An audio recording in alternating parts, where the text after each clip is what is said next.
You are now listening to Oediyo Radio. Hi, I am Datuois, your host, the musical fairy godmother. Now, today I want to talk about Protect Sarz At All Costs, Nigerian producer Sarz's recently released debut album.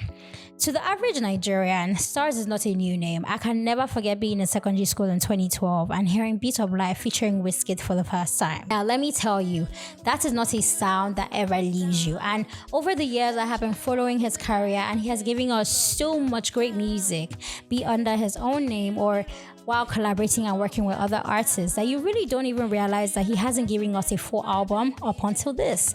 So this was a very, very exciting drop for me. I want to start talking about this album by analyzing the title, Protect Sarz At All Costs. When I discovered that this was going to be the title of the album, I was a bit intrigued on the intent behind it. I mean, it's a very clear, okay, protect Sarz At All Costs, but like, what does that really mean? And I did a bit of research and I think I've learned what it really does mean, according to him. I think his intention is for people who share whatever sort of identity with him, be it culturally, emotionally, mentally, specifically culturally, I would say, to see the vital parts that he has played in the creation and the preservation of the culture and to protect the culture and hence protect yourself because you are your culture through him and through his music. And I think that that's such a beautiful way of looking at creation and creativity. I think that's just such a beautiful intention, and to put it in the album name, I think that's so beautiful. With this album, Sarz flexes his musical muscles in different sound landscapes. He leans into different genres such as R&B, Afrobeats, reggae, amapiano, Afro house. These are not genres that he's new to, but he presents them with this album in new and refreshing ways for us. He features artists such as Wizkid, Lojay, WurlD, two artists that he's worked with extensively through his career and collaborated with through his career. He features artists such as Gunna, Asake, Fireboy DML, Libianca, Qing Madi, Teni. Like he really, Shallipoppi, ODUMODUBLVCK, he really does stretch his arms out into the black diaspora and pulls in different sorts of artists into his space. And one thing I really do enjoy about Sarz, I've noticed through the years, and I can hear it in this album, as he seems like a sort of producer and collaborator that enjoys working hand in hand with the people he's creating with while he's creating, and he loves to he gives them permission basically to express their creativity in a different way. And we can hear it in songs like Mademoiselle. It features ODUMODUBLVCK and Shallipoppi and French Congolese singer Theodora and Canadian R&B singer Zeina, two artists who I really do enjoy. Sarz's immediate audience might not be conversant with, but he's really introducing them to these people. He features ODUMODUBLVCK and Shallipoppi, two artists that we're used to, we're used to them seeing them take a more street approach to the African sound, but we see them in a sexier environment with this song. I was so surprised because I was like, this is new, this is refreshing. I like this, I haven't heard them in this way, and he does it in different ways through the album. And also the sexier vibe is something that he leans into a lot more with this album. He gives us a lot of whineable music, like whining music. And one thing about me, I love a whining song. I love a song that makes me move my waistline. Don't play with the girl. So I love seeing an artist like Sarz, use his skill sets to give us a lot more of those types of songs. We see this flexibility in songs like Up featuring Victony, where we hear it's more of an Afro house energetic song. We're not used to hearing Victony in such a space, so it's fresh and it's exciting and it's refreshing, and I want to hear more of that.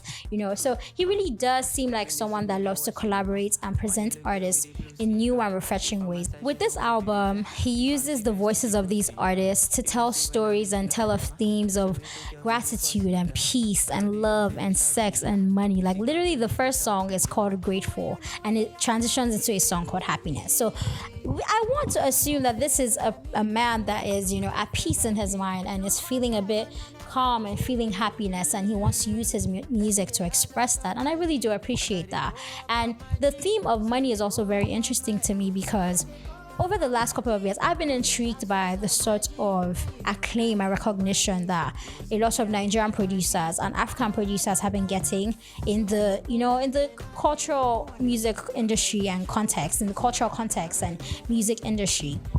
And I think a producer like Sarz that has worked with certain artists that have gotten such acclaim as well has definitely gained a certain level of wealth and social ascendancy. And we hear through songs like Getting Paid featuring Asake and Wizkid and Billions featuring Lojay, where they're really talking that there's a pride in, okay, I'm working hard and I'm making money.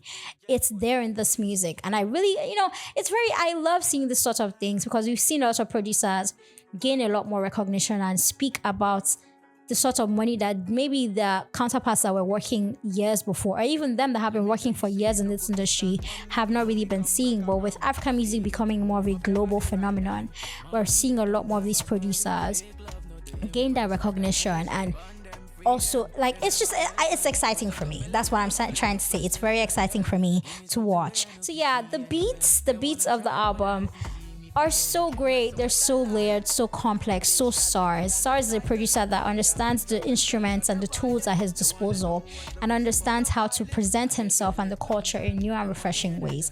And he really does do that with this album. He's one that knows who he is, because he does what he does so well. And when you're looking for good music that is clean and it's just perfectly produced, it's just as it should be, that's what Sarz will give you. And he gives us a lot of those sorts of tracks in this album, Protect Sarz At All Costs. So yes, it's definitely one that I would recommend over and over and over again to people. Some of my favorite songs are In a Mustang featuring Qing Madi, Love Me Then featuring Lojay. I want to know what some of yours are, so let me know down in the comments below. Let this be a conversation. I really do want to know what you think and how this album makes you feel. If you want more music reviews like this, music recommendations, experimental DJ radio mixes, specially curated playlists, and more, you can explore these on Oediyo.com. And you can join our community by joining our newsletter, where you can get all this music information straight into your inbox. I just think that this is such a great deal, because I love talking about music, and I love absorbing music, and I just want to share it with the world. And you could be the friend with the best music in your friend group and have the aux with you all the time, because you're so good, because you're getting recommendations and analyzing music with me, and you're a part of the Oediyo community. Don't you want that in your life? I think you want that in your life. I think you do. So yes, once again, you are listening to Oediyo Radio. I'm Datuois, and I'll see you here again for more music.